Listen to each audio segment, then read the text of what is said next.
si Arman Caldong Bakla. Nung isang araw guys, meron akong kikwento sa inyo. Nung isang araw guys, pumunta sa akin na si Kuya. Siyempre, kawawa naman siya guys, sabi niya sa akin, Kuya, meron po akong hihingin sa inyo pagkain.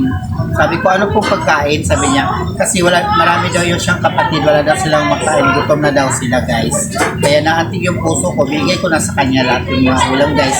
Actually naman guys, pasara na kami, kaya binigay ko na siya ng marami guys. Tapos sabi ko sa kanya, bumalik siya dito every day para bibigyan ko sila ng pagkain ng kapatid niya para hindi sila magugutom. Tapos bumalik siya dito guys, pangatlong araw na siya ngayon guys. Taga Masbate pala siya guys, Masbate niyo siya. Tapos 10 silang magkakapatid. Kaya yun, pinadala ko siya ngayon guys.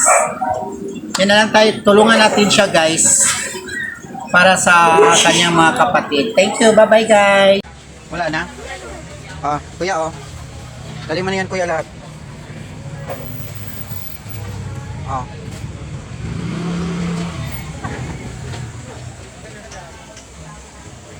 Ano pang gusto mo? Gusto mo isda? Ha? Kain mo yan sa mga kapatid mo. Ilan ba kapatid mo? Ha? Dami pala kayo? Dalawa na lang kulang, isang ano na? Isang team na ng basketball? Okay na yan? May tubig ka na? Ano pang gusto? Wala nang ka-rice eh, ubos na. Pansit, ano pang gusto mo? Isda? Ha? Kanin? Kaya niya kanin dong, dalawa. Para kay kuya, naubusan ng kanin ako eh. Okay na yan, Dagong. Isda, bilang kita nito. Bigyan mo nga siya na ano, Day. Tinay, bigay mo nga sa kanya yung dalawang ano na yan, yung sa dulo. Yan. Balot mo yan, dalawa. Dalawa yung isa dito sa gilid. Yan.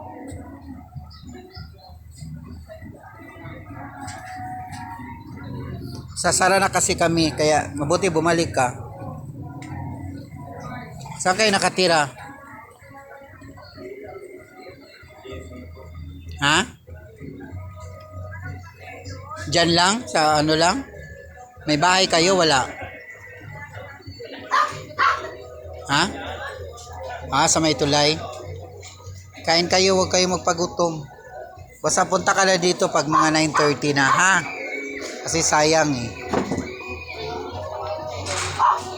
Penging rice dong, dalawa.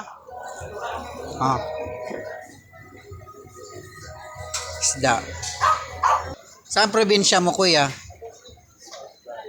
Masbate? Yung nanay tatay mo nandun din. Kayo lang nandito. Panganay ka ba?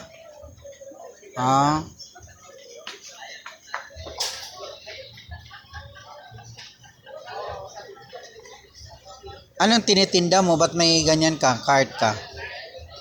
Ingatan mo yung bike mo kay maraming nagnanakaw ng bike. Nakawin yan.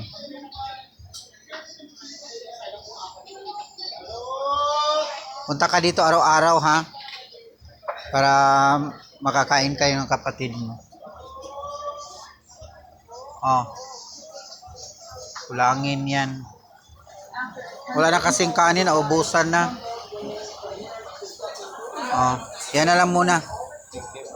Hatiin mo na lang sa kanila yan, ha? Bye-bye, ingat ka lagi.